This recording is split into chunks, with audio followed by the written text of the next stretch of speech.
All righty. Okay, it's about just after 12 o'clock. So I'm going to get started. We're going to start off with a bit of a soft entry, just while we wait for the last few people to join. Okay, I assume everyone can see my screen sharing. Let me just double check.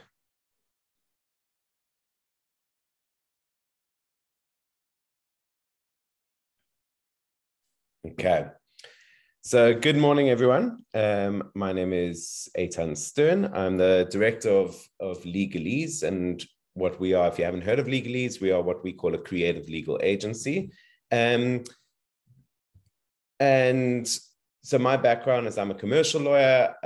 I do entertainment law and commercial law, and I've been running Legalese for what's going on 7 years now. So it's been quite a journey. What do we do at Legalese? We change the way people relate to lawyers. We've recently been using the term artisanal lawyers. I don't know if it's working for us or what people think, but essentially what we do is we offer affordable and accessible legal services for creative companies and startups. So that's what we do. Picture of me, some pictures of the team. We're based in Cape Town. We've got a small office in Joburg, but because of the pandemic, we're actually quite a global team. So we've got lawyers in Maputo, one in Europe, and we've kind of dug into remote working with the rest of the world. So that's us, and that's what we do. Just before we jump in, one thing to say is that a legal disclaimer. If you essentially that, and I can already hear people making jokes around, lawyers and their indemnities, but even though you're on mute, I can hear you say that, but this isn't legal advice. So what we are doing here is, I'm getting a notification that my internet is unstable. Give me 1 second. Hopefully that's now working and we're back up and running. Don't know if anyone can let me know, but I'm sure that's fine. So yeah, this isn't legal advice, essentially. What this means is that what we're doing here is we're talking about employee share structures. I'll introduce the topic more in a minute, but if you are going to, legal topics and legal actions can be quite complex. So if you're going to be delving into this and want to implement any of this in your business, I definitely recommend getting legal advice. So this is a really, really good starting point, but definitely get legal advice. All righty. So what are we talking about today? So today we're talking about what we call employee incentive structures. All right. And why would we want to create employee incentive structures? So, after dealing with hundreds of companies over my career, there's one thing that I can see across all companies that's a massive challenge, and this is staff. So whether you sell boxes, you build software, or you run a store, you can't do it alone. One of the things about staff is that they are free to move jobs. So companies are always looking for ways to incentivize their staff to stay and to incentivize them to work hard and to be part of the company culture. And we do this in many ways. We do this by increasing pay. We do this by building company culture. And that's something which has become very popular with today's companies. So creating an environment or an ethos which people are proud to work in.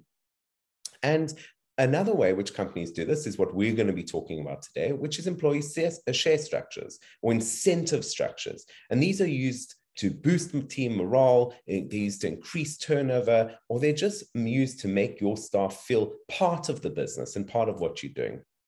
And interestingly enough, while most staff approve, as you can expect, of employee incentive structures, few companies actually use them, which is quite an interesting thing to consider. And so maybe this is a bit of a gap that employers are missing. And this can be a really, really interesting tool in order to boost team morale, get your employees to stay longer in your company.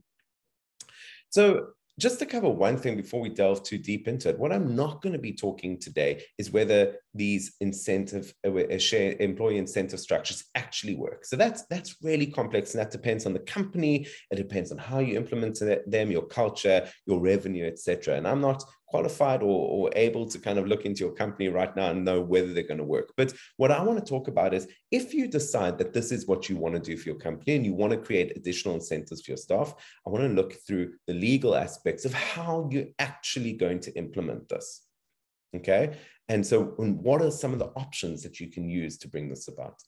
So what I want to talk about today is, employee incentive structures, how they work, what they are, why you use them, and if you want to use them, how you go about doing it. Next thing I want to say is that questions. If you have any questions, please feel free to ask them. I'm going to monitor the chat as best as I can while I talk. But if you have anything that you want to say, you have questions, you can use the chat function, you can use the question and answer function. I will make sure there's time at the end. We've got an hour. I'm not sure, we definitely won't use the full hour for the talk. So I'll make sure that there is time to go through any of the questions there. So shoot them there, or feel free to put them in the chat and I'll make sure that we go through and answer them at the end. All righty. So some general points to consider. So in a minute, I'm going to look at the overall structures that we can use. And we're going to talk about some different ways in order to create employee share structures. But what I want to cover is a bit of a high level aspect here about what do you need to consider when thinking about business structures or incentive plans? Because we're not going to be able to design a plan for everyone here. We're going to need to, as I said, we're going to need to look into your business and find out a lot more before we design the plan. But I want to convey some of the things that you should be thinking about and keeping in mind when you design employee incentive schemes. And these are some of the high-level points that us as lawyers would look at, and I think that you should consider. So the first thing here is a business structure, one size does not fit all. What do I mean by this? I mean, like people, all companies are different, right? And a structure which is going to work for one company may not work for another company. And this is for multiple of reasons. This could be for company culture. This could be because your business goals differ. This could be because your business model is going to differ. So I want you to be very wary about seeing a structure which works for a colleague of yours or another company or something that you've seen or that you've heard about or read about in the news. I want to weary you away from just taking something that someone else does and implementing it straight in your business, because that's never going to work. These things need to be designed bespoke for your business. And we'll look through some options that work, but still, one size does not fit all. The next thing here is that complex business structures are complex. What do I mean by that? So like everything in business, your structure takes management, right? Business structures and employee incentive schemes can get very complex. And it's actually a bit of an art form for lawyers to design these things. And right now in the tech industry, these business structures and incentive schemes are very popular. And it's almost a given that somewhere like Silicon Valley, any startup is going to have an employee incentive structure for their staff. And we can hear about these really complex, really interesting plans. But the thing to remember is that once you start creating different classes of shares, offshore structures, tax havens, or group structures, you're going to need to maintain them. So I guess the point what I'm trying to say is, with structuring, whether that's for incentives or for anything in your business, with structuring, the simpler, the better. And the minute you start to have a complex plan, there's nothing wrong with complex plans, but they take maintenance and that's essentially it. They take maintenance. You need to maintain a complex structure. So just because you've seen another company using a complex structure doesn't mean it's going to work for you. And until you're the size of, say, Facebook or Uber or Airbnb, you need to try to keep things simple so you can manage them, because it's no good having a very complex structure that you are not able to manage, because that's really just going to backfire on you.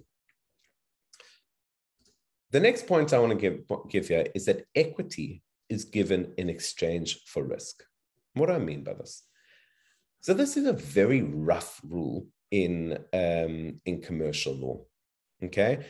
So what do I mean by it's a rough rule? I mean, it's not an exact science. It's not written anywhere in the law, but it's something that I've picked up over my career, that equity is in exchange for risk. So where you get equity, where you get shares in something, where you get ownership in something, you need to put up some risk. So when an employee is paid a salary, they're not given a salary in exchange for risk. They're given a salary in exchange for coming into work every day and doing their job. When they're given ownership in a company or equity, that's given in exchange for putting up some risk, something over and above their 9 to 5. It's kind of a built-in science into business structuring. It's kind of like gravity. I don't know why it works. It just does. So whenever you give someone equity, whenever you're giving an employee equity in your business, then you must look at what are they risking? What are they putting up at the table? And if you follow this kind of rough rule that where someone is given shares, they are risking something, you're going to see it work out. And where you don't follow this rule, where you give someone equity in exchange for putting up no risk at all, you're generally going to find issues coming down the line. And then the last thing I want to cover here, before we get into the different structures, what exactly are you trying to achieve? We often get people coming out to us and saying, look, I need an employee incentive scheme. And my next question is always, why? What are you trying to achieve here? Because that's because that's really important. Understanding what you're trying to achieve is really important in designing your structure. So for example, do you want your employees to share in the profits only? Or do you want them to see to share in an increased valuation of the company? Do you want your employees to have a say in decision making? Can your employees leave and hold on to shares, or do they have to sell them back? So these are things that you're really going to need to kind of think about these things before you start developing your incentive structure. And when thinking about what you're trying to achieve, these are the kind of main points that I think are worth looking into. First of all, you're going to have to look into ownership. Do you want your employees to have ownership in the company or not? Simple question, crucial to understand. The next is the money. How much money are you looking for employees to get out of this? And how much money are you willing to be sharing with them from the profits or from the revenue or whatever you decide to do? The next one is control, decision-making. Do you want your employees to have some aspect of control? Or are you just interested in them getting money out of this? So what control do you want to have, and do you want your employees to have? And the last thing is exit. What happens when they leave? Or what happens if they leave? That needs to be thought through, because that's a crucial aspect of all of this.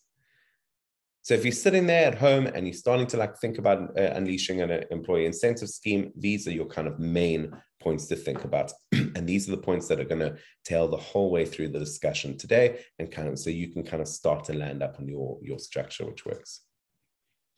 All righty. Okay, so that's the background, that's the context. And that's what I wanted you to understand up until this point. So what I want to do now is start to look at some actual practical ways that we can create employee incentive structures in our businesses. And remember that there are no rules here. And the list that we're going to go through today are not exhaustive. And the possibilities really are infinite, because it's your business and it's your structure, and so you can do it as you want. But what I'm going to go through are some of the general broad structures to consider. And with each one that we look at, you should be thinking practically, how would I do this in my business? How would this work in my business? And what am I trying to achieve with the structure? All righty. And for practical purposes, I'm going to work backwards from the simplest to the most complex. And we're going to have a look at 4 different structures, and we're going to have a look at some of the advantages and disadvantages of each. All right, everyone with me? I hope so. We've got some people there, no questions yet, which is fine. I'm just going to keep rolling on. I must say, it's always very weird to do these webinars. You got very little feedback, well, no feedback from anyone, because I'm sitting here alone in the room, working from home still. So I'm just trusting that everyone out there is following. All right. So the first structure we want to look at is salary commission structures. So you have a team, you want to incentivize them to work harder and to be more committed to the business. It's a great way to do this is by adding commissions to their packages. Remember, we're starting at simplest and getting most complex. So commission structures. And what does this mean? This means if you work hard, you get paid more. So if you hit your targets, you get paid more. And if you meet your KPIs, you get paid more. So these are creating commission structures in your business. And how is this done? So the type of commission structure that you can create can be endless. You need to look at the factors in your business that communicate to you if your employee is doing a good job. That might be, we're a service-based business. So for us, that would be revenue. That would be like annual goals to hit, your KPIs, your work targets. So if employees hit those things in a service-based business, they can get paid more. If you're a product-based business, your sales people could have commission targets for selling items. Your manufacturer staff could get commissions for manufacturing items. So you really need to look at the metrics in your business and decide what these commissions would be. How is this done? Very simple. You do it through amendments to your employment contracts or in your employment contracts. This will make part of someone's salary package. So they can be paid, X amount per month, and then they've got these commissions that they can get as well. What's good about these? Well, they're really simple to manage. Right? They're focused on employee earnings. We use these if we assume that the employees are mostly motivated by wanting to earn more. And as the business size and revenue increases, they want their pay to increase as well. And this can be built into employment contracts, as I said, just as part of the salaries. And actually, we do this at Legally. It's been a great way of getting staff involved in the growth of the company. So, for example, if a staff member signs on a retainer client, they might get a bonus for that. If they hit their target, they might get a bonus for that. That's some of the stuff that we use because we're a service-based business. We want to incentivize our staff to be part of the growth of the company. What's the challenge in this? Well, the biggest challenge is that it's not really ownership at all. So it may tick the box that you're looking for, but it may not tick the box that an employee is looking for, because they might want to, more than that, they might want to feel real ownership in the business and a sense of being part of the team. And so, finance is often a great way to incentivize people, but it's got its limitations as well. So that's the challenge, that it's not real ownership. So that's the first structure we're looking at. The second one that I want to look at is employee profit shares. This is getting one step more complex, right? And the focus here is that employees don't just share in their hard work, but they share in the profit of the team as a whole. They share in the profit of the business as a whole. So it's not just cool if John goes to work and works hard, he's going to earn more. It's that if John goes to work, works hard, encourages the team to work more, and that the team is doing well, and the business makes profit, then there's a profit share. But the crucial aspect here is structure. If these plans are vague, they can have the opposite effect, because what you might land up doing is putting a carrot out and then pulling the carrot back. So it's crucial that if you're going to have employee shares, a profit share scheme, that the boundaries are very well defined and that there's good structure to it. So again, how is this done? So it can be done quite simply. It's an offer letter or contract to employees. So that can be something that goes into the employment contract, or as a letter, or as a more formal contract, whatever you want it to be. But again, very crucial, it has to have those boundaries. It needs some form of reporting or verifying, as you need to know, is because once you are giving someone the right to an employee, to a profit share, you have the responsibility in order to measure it and to verify it. So if you're going to be doing this, you have to then be, if you're giving people a share of profits, you have to then be able to calculate your profits and have a system to calculate profits.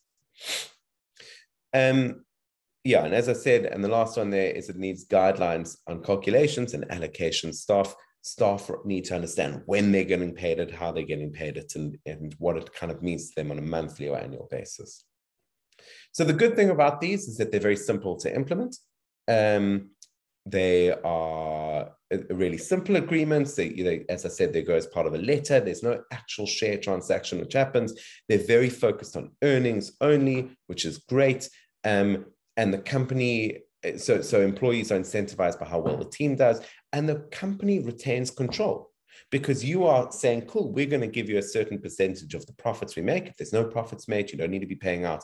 And then you've already decided, cool, what is a good amount of profits? What's a valuable, an acceptable amount of profit that you're willing to pay out to your staff? The challenge, again, is that it is not real ownership, right? There's no share transaction that happens. And so, employees, again, it might not tick the box you're looking for because employees might not actually get that ownership that they're looking for. Another aspect is that there's a bit of a loss of autonomy for the company, because once you've made this commitment, you're bound by it. It's a contract. So you can't back out of it. You can't say, listen, we actually decided we want to use our profits a little differently this year. Once you've made it, you've made it. So you lose that autonomy. So again, if you're going to be doing a profit share scheme, really important to think it out before. How much are you willing to give?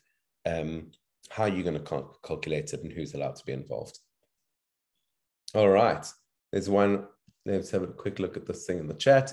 If you add an incentive package and it does not achieve the desired outcomes, can you remove them? So great question. So if you create an incentive package and it's not working, can you remove it? The important thing in creating any contract is going to be the term of the contract that you choose. So if you're experimenting with this, try it for 1 financial year and make it clear in that agreement that this is not going to carry to the next financial year unless you say so. So if it's not working, you can scrap it and then you've lost 1 year. It's not an indefinite thing. But if you don't create a term on it, Andy, if you just let that as an open-ended thing, or let that be part of someone's employment package, then you can't take it away. So it's really important to create a boundary on these things. All righty, I'm going to leave the chat box there. I shall close it because you've probably seen that screen. All righty, so where was I? So that's employee profit shares. Next thing which I want to look at, and this is getting a little bit more complex, is what we call phantom share schemes. And this is a fascinating tool and really speaks to this point that I've been talking about satisfying both parties, because employees want to feel part of something. They want to feel part of the company. They want to have the built-in. They want to what's the word? They want to be part of that you're going to build that into the company's culture, that everyone's really involved in the success of the company. But the company also wants to retain control and not give away shares. So a phantom share structure is a really good way to potentially tick both these boxes. And what does this look like? So what is a phantom share structure? So essentially, shares are allocated, and then employees are paid bonuses based on their phantom shares. So, and this phantom share structure wouldn't have dividend rights attached, but it would be a type of dividend, to be like a phantom dividend. You can even have a vesting schedule with this, so that they get phantom shares over a period of time. And you would do it through a contract, which we'll look at in a second. So I don't know if I've explained that clearly enough. Essentially, what you're doing with the phantom structure is you're giving hypothetical shares away. You're saying to your employee, listen, you're going to get 50% of the company, or let's choose a realistic thing. You're going to get 15% of the equity in the company. It's not real equity, okay? It is phantom equity. At the end of the year, you are going to be paid a dividend, which will actually be a bonus based on the amount of equity you have. And there might be a whole lot of other rights attached to it. So it's kind of like a profit share, except for you can get a lot more imaginative with it. So as I said, you could have a vesting table. There could be some aspect of voting rights attached to it, which wouldn't be real voting rights, it'd be phantom voting rights. So it's a way to let employees kind of have shares and have a lot of the rights attached to shares, but without needing to go through an actual process of transferring shares and doing a fair share transaction, which is going to have tax consequences and a whole lot of other consequences. So this is a kind of softer way of doing this. How's it done? So again, you do it through a contract, right? Shares are allocated, a certain percentage of the company is allocated. Crucial to make it to communicate that these are phantom shares, not actual shares. And the employees are then granted their equity. And then you would have a phantom cap table. So a share table, a cap table for the company about who owns what, but this would be a side a cap table from your actual one. This would be a phantom one, and it can have all those other rights attached to it. So as I said, you can get imaginative. Maybe the people, maybe employees, if they have over a certain amount of shares, they get extra leave days. Maybe they get special privileges of work, like remote work or flexi hours. Maybe they get bonuses or obviously higher dividends. Or maybe you can really get imaginative, whatever you want to attach to this phantom share table. It's a really nice way of doing it. What's good about it? Again, simple to implement, just doing it through a contract, no actual transaction happens. It's only assigned rights, so you get to decide what rights people get. It doesn't have to, you're not going to be bound by the Companies Act according to what rights are attached to shares. And it's only focused on earnings or anything else that you decide. What's the challenge? Is that, again, it's not real ownership. No share transaction happens, so it might not tick the box your staff are looking for. And then there could be a double awarding of dividends, because let's say you've got a cap table with shareholders, financial year comes, you need to give your 15% to whoever actually owns that 15%. And then you also need to give that 15% to a staff member. So you need to be careful that you will be double awarding dividends. So you really need to have a good system about how dividends are awarded. And the last thing is that it is administratively heavy to implement. So you're going to have to figure out your scheme. You're going to have that contract. You're going to have to manage a separate cap table. At the end of the year, you're going to have to do your calculations about what dividends are going. If there are these double dividends, you're going to need to make sure that you've looked at it with an accountant to make sure that you know what shares what amount of money you're going to be giving. So administratively, this is starting to get a bit complex. So it needs not the sort of thing that you want to do just on a whim. You're going to want to implement this and plan this properly. We got a question over here. Will real dividends tax be levied on phantom share dividends? So no. So because it's not a dividend, right? I mean, I really use inverted commas. I don't want to use the word play, but a phantom, we're creating this thing as if it's real shares. So it's not a dividend, but tax, death and taxes, there's tax on everything. So if it's not a dividend, it's got to be something. So it's going to be part of their salary. So they will get taxed their regular PAYE and the rest of the employees' tax. So for the company, it's obviously going to be a tax benefit because it draws down your profits. So it's a tax deductible. But for your employee, not a dividend tax, but it would be a regular part of their PAYE. Thanks for the question. All righty. So I must stop saying all righty. I sound like either like a 60-year-old grandmother or a cowboy or something. So the next thing over here is what we call employee share ownership plans, or ESOPs. And this is the last one, which the second last one I'm going to go into. And this is really where it starts to, this has like become quite a big focus for people, and where we really finally get to start to look at actual ownership, an actual transfer of ownership. And this is often not used for general employees. You don't want to just give this to any employee and they join the company, because they are getting an actual share of the company. But it's mostly used for trusted or specific employees who've been with you for a long time, or you want to incentivize, who want to feel actual ownership in the company. Maybe the amount of incentivizing them through bonuses is finished. And now they actually want to get real ownership. So this can be used for that. Of course, with tech companies, this has also been quite popular in order to incentivize, with the bigger tech companies. As soon as people join, they've got some sort of a share allocation plan. Again, very possible, but takes severe management. So what is this? Well, this is actual ownership is given. So you've got a trusted employee, they've been with you for a couple of years, and you're saying, listen, it's time for you to get shares in the company. You decide on an amount of shares, let's say 2 or 5% of the company, and then that employee gets given 5% of the company. You could also do it over a period of time. They might not get it overnight. You might say, great, you are going to get 5% of the company, but you're going to get it over 2 years or 5 years. So there'll be this vesting schedule that you get. So you really start to be able to bind that employee and say, listen, you're going to get 5% of the company, but I'm only giving it to you 1% at each year. So each year that you're there, you're going to get more benefits. That's a really good way in order to keep an employee hungry, keep them incentivized, but actually also be building them as part of the team so they're getting shares. So how is this done? So you need to decide on the amount of shares that you're going to allocate to each employee, and you're going to need to decide which employees get shares. The employees are going to need to sign agreements for this. So they're going to need to be part of the shareholders agreement, because they're effectively partners now. They're owners of the company, even if small owners.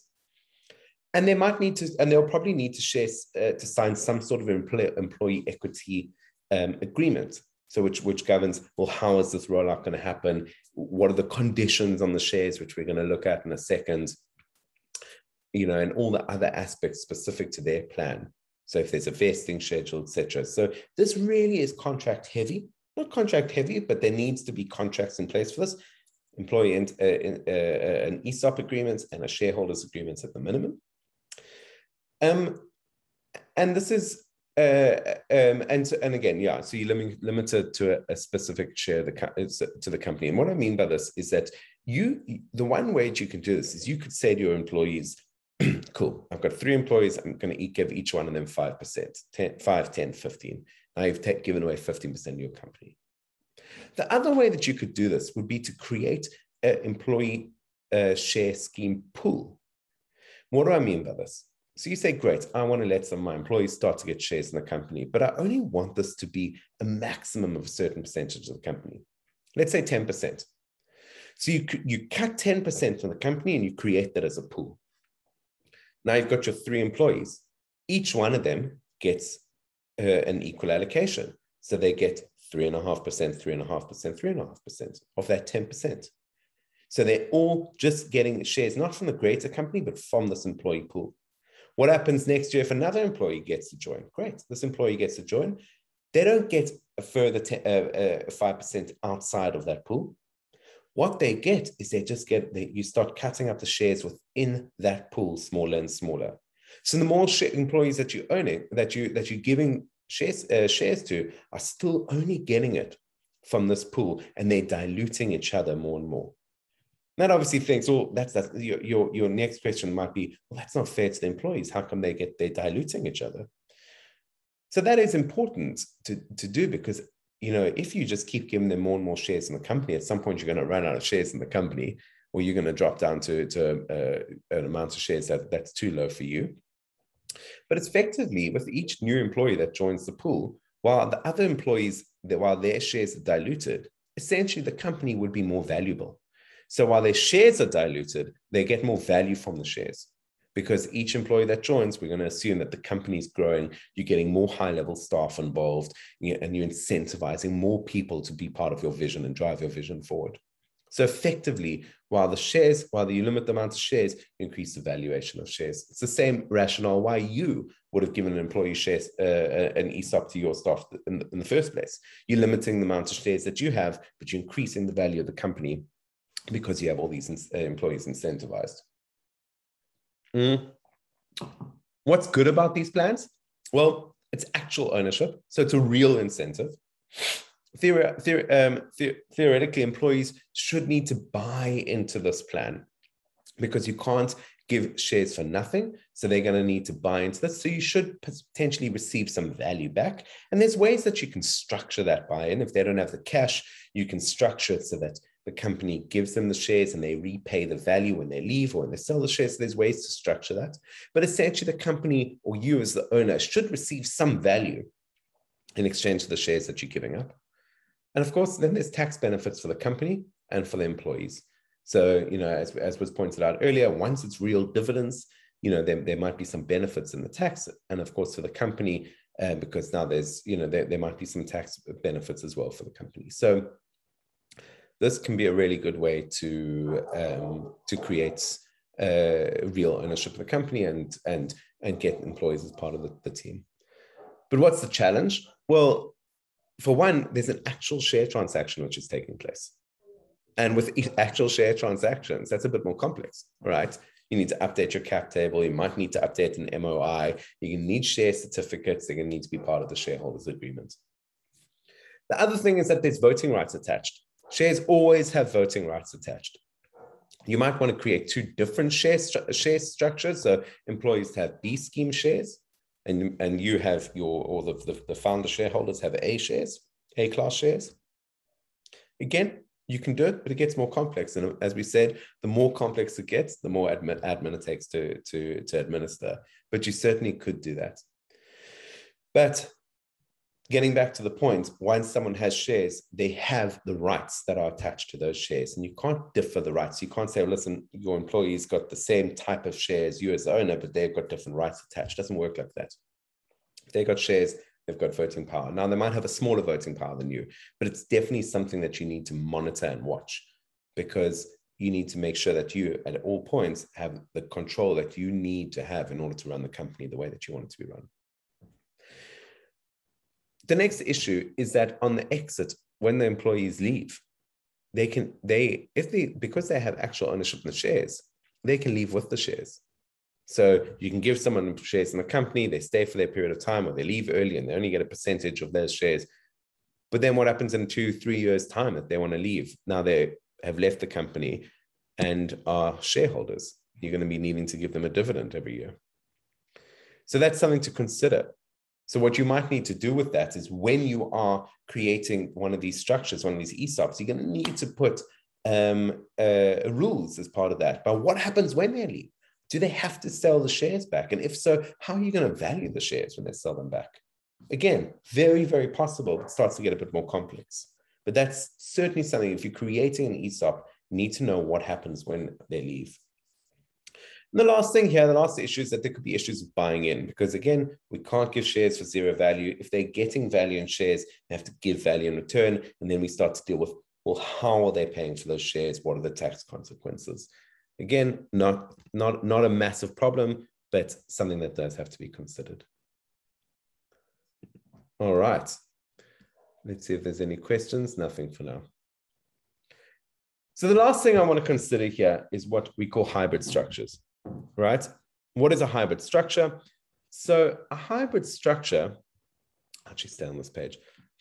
This isn't a specific structure, but this is a way for me to highlight that you don't need to choose any of the three that we've just, well, the four that we've just gone through. You can create your own structure by taking elements out of whatever you've seen, or out of none of what you've seen. You can create something completely on your own, because it's your company, it's your structure, and the possibilities are endless as long as you stay within the frames of the law. So what I want to show you now is one system that we implemented at one point for a company. It's an interesting model to look at, not necessarily that you have to take this model, but you can see that I'm starting to take elements from different plans. So what have we done here? So you could create an employee share structure where you create a second class of shares. I alluded to this earlier. So you create an employee ownership. So what you might do is you might say, listen, well, I want to create an employee, an ESOP, an employee pool of 10% of my company, right? Now, instead of issuing 10% of the shares of your company, you create a second company that owns 10% of that company, of your main company. And you call that your employee equity company, right? So let's take Legalese as an example. We might say, great, we've got Legalese, and 10% of Legalese is owned by Legalese employee company. So then when you want to issue people shares, you're issuing them shares in Legalese employee company, which owns 10% of your main company. And then employees are entitled to ownership and benefit from the employee company, but not the main company. Why is that useful? Well, it's useful because you can then create whatever rules you want for the employee equity company. You can create voting systems, you can create exit provisions, you can create rules, and you've got a lot of control, because it's not each individual employee that owns a part of your company. It's each individual employee which owns a part of a company, which owns part of your company. Why is this good? Because employees never have shares in the main company, so there's no voting issue. So they now, if you've given a whole lot of employee shares, they're not suddenly going to have votes in the main in the company. They've only got votes in the employee equity company. You can also get creative on what benefits they have, because you're not creating rules for your main company, keeping that clean. You're creating all these rules and these fun systems for your employee equity company. You can really get creative with that, like I've talked about earlier. And then there's also advantages of buying in, because employees essentially acquire shares as part of the equity company without actually buying part of the main company. So your main company might have a very high valuation. Your equity company's got a small valuation. So they're able to get shares easily and sell the shares easily and be lower tax benefits because they're not getting shares in the main company. So it might make it a little bit easier with buying in. What's the challenge? Well, it takes maintenance, right? This is one system that we would have designed, and we've taken elements of all. We've created a second company. We've got voting structures. We've got 2 cap tables that we're monitoring. We've got 2 tax systems that we're monitoring. So it's a bit more complex and takes maintenance. So you need to decide, well, what appetite for maintenance do you have with your business? So that's just an idea that we might have, one that could be looked at. So what now? So I'm well aware it's been a lot of information, no more questions for now, but maybe there'll be some. We've got a few minutes before we end. But just before we do, at the beginning, I did say complex structures are complex. And this isn't rocket science figuring this out. But it is a bit complex. And I'm convinced that if you focus on what you're trying to achieve, you're going to find a solution in there.